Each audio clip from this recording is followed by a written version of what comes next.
नमस्कार मित्रांनो, महाभारतामध्ये तुम्ही सगळ्यांनी द्रौपदी वस्त्रहरण हा प्रसंग ऐकला असेल, पाहिला असेल किंवा आख्यायिकांमधून निदर्शनास आला असेल।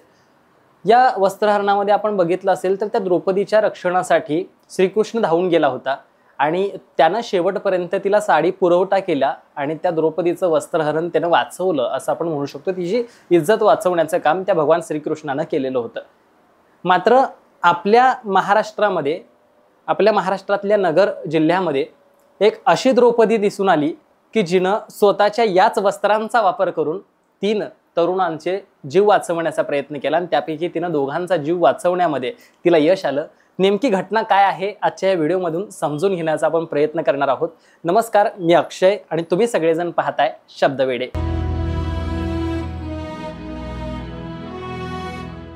तर मित्रांनो, घटना आहे अहमदनगर जिल्ह्यामधली। या अहमदनगर जिल्ह्यामध्ये 3 तरुण गोदावरी नदीमध्ये आपली पाण्याची मोटर काढण्यासाठी उतरले होते। अचानक आपल्या सगळ्यांनाच माहिती आहे की महाराष्ट्रात वेगवेगळ्या ठिकाणी मोठ्या प्रमाणात पाऊस पडतोय आणि तिथे सुद्धा मोठ्या प्रमाणात पाऊस पडत होता। पावसाचा ओघ इतका होता की नदीचं पाणी बघता बघता वाढायला लागलं आणि ते इतकं वाढायला लागलं की हे 3ही भावंड बघता बघता पाण्यामध्ये वाहून जात होते।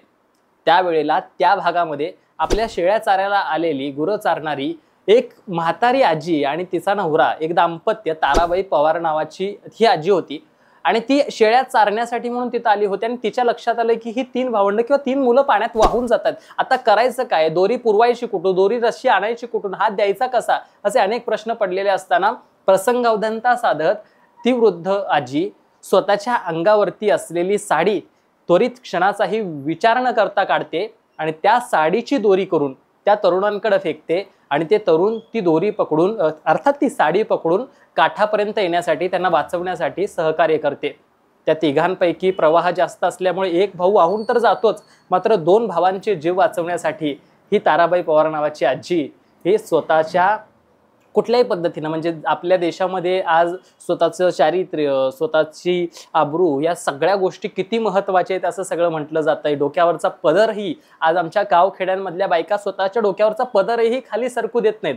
मात्र ज्या वेळेला अशी लहान लहान लेकरं पाण्यातून वाहून जात आहेत ह्या आजीच्या निदर्शनास येतं, त्यावेळेला मात्र क्षणाचाही विलंब न करणारी, डोक्यावरचा पदर न सरू देणाऱ्या पिढीमधली ही आजी मात्र स्वतःच्या अंगावरची साडी सुद्धा काढायला जराही विचार करत नाही आणि त्या मुलांचा जीव वाचवते। अशा आजी जोपर्यंत या देशामध्ये आहेत, जोपर्यंत या महाराष्ट्रामध्ये आहेत, तोपर्यंत माणुसकी जिवंत आहे असं आपण म्हणू शकतो। त्यामुळे या आजीला शतशत प्रणाम करतो। आपल्या चॅनलकडून आजीसाठी खूप साऱ्या आपण म्हणू शकतो की सगळ्यांच्याच आशीर्वादांनी आणि शुभेच्छांनी आजींना येणाऱ्या काळामध्ये सुद्धा खूप काही जगण्याचं बळ मिळो याच शुभेच्छा देतो आणि त्या मुलांचे जीव आजीने वाचवले असे अनेकांना प्रेरणा या आजीकडून मिळावी हाच आशावाद।